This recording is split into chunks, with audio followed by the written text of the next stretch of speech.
नमस्कार दोस्तों, स्वागत है आपका आज के पॉलिटी के वीडियो में, जिसमें हम पढ़ रहे हैं संविधान के निर्माण के समय बनी समितियां। जैसा कि हमने आपको पिछले वीडियो में बताया था कि संविधान के निर्माण के समय 8 मेजर और 13 माइनर समितियां बनी थी।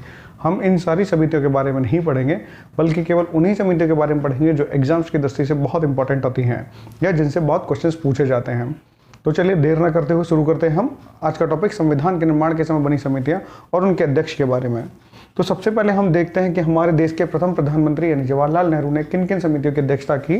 तो उसमें देखते हैं हम कि संघ संविधान समिति, संघ शक्ति समिति, राज्य समिति और उद्देश्य प्रस्ताव, जो कि उनके द्वारा 13 दिसंबर 1946 को संविधान सभा के समक्ष प्रस्तुत किया गया था। इन समितियों की अध्यक्षता जवाहरलाल नेहरू ने की थी और इनको याद करना बहुत आसान है।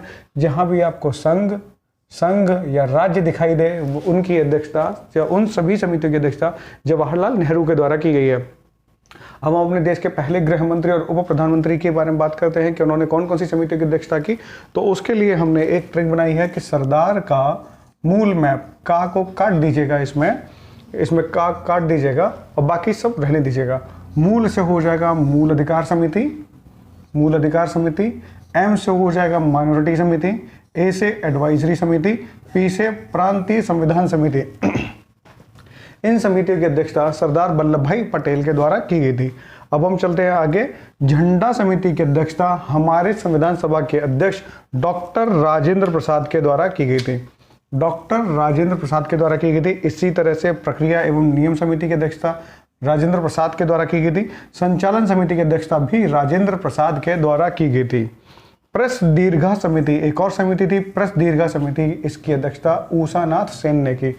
जिस तरीके से मूल अधिकार समिति की अध्यक्षता सरदार पटेल ने की थी, उसी तरीके से मूल अधिकार उप समिति की अध्यक्षता आचार्य JB कृपलानी के द्वारा की गई थी। उसी तरीके से जिस तरह से माइनॉरिटी कमेटी की अध्यक्षता सरदार पटेल के द्वारा की गई थी, उसी तरीके से अल्पसंख्यक उप समिति की अध्यक्षता HC मुखर्जी के द्वारा की गई थी।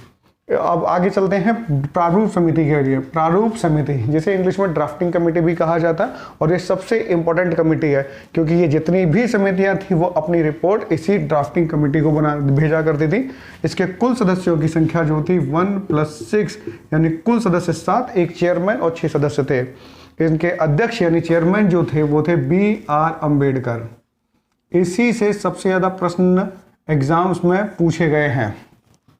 इसमें सवाल किस तरीके से आते हैं कि ड्राफ्टिंग कमेटी का चेयरमैन कौन था, इस समिति में कितने सदस्य थे, इसमें से निम्नलिखित में से कौन ड्राफ्टिंग कमेटी का मेंबर नहीं था, या मित्र की जगह पर कौन शामिल हुआ, खेतान की जगह पर कौन शामिल हुआ। तो ये इसके लिए हमने एक ट्रिक बनाई है, मैम खसक। एम से है मुंशी यानी KM मुंशी, ए से हो जाएगा अम्बेडकर यानी BR अम्बेडकर, एम से हो जाएगा मित्र BL मित्र, KH से यानी खा से हो जाएगा खेतान यानी DP खेतान, S से हो जाएगा सादुल्ला यानी मोहम्मद सादुल्ला, A से हो जाएगा आयंगर गोपाला स्वामी आयंगर, और K से हो जाएगा कृष्णा स्वामी अय्यर।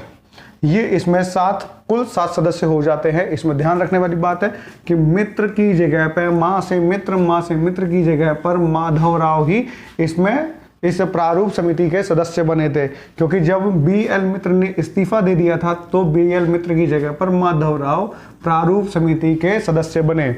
वहीं पर खेतान DP खेतान की मृत्यु होने पर TT कृष्णमाचारी इस प्रारूप समिति के अध्यक्ष बने थे। ठीक है, तो बस इतना ही याद करना है। ये सबसे इंपॉर्टेंट आता है, सबसे ज्यादा पूछा जाता है। और अब तो क्या कहते हैं एक सवाल आते हैं जैसे कि संघ समिति का अध्यक्ष कौन है, तो इस तरीके से मिलाने के लिए आता है, तो उसको आसानी से मिला सकते हैं और आप याद कर सकते हैं। ये भी याद हो जाएगा आपको, ये भी याद हो गया होगा और ये भी याद हो गया होगा आपको, और बाकी का आप 2-3 बार पढ़ेंगे तो याद हो जाएगा। तो मिलते हैं आपसे अगले वीडियो में, ठीक है। और अगर आपको हमारा ये वीडियो पसंद आया हो तो हमारे वीडियो को लाइक करें, शेयर करें, सब्सक्राइब करें और कमेंट करना बिल्कुल भी ना भूलें। तो तब तक चलिए मिलते हैं आपसे अगले वीडियो में, तब तक के लिए नमस्कार।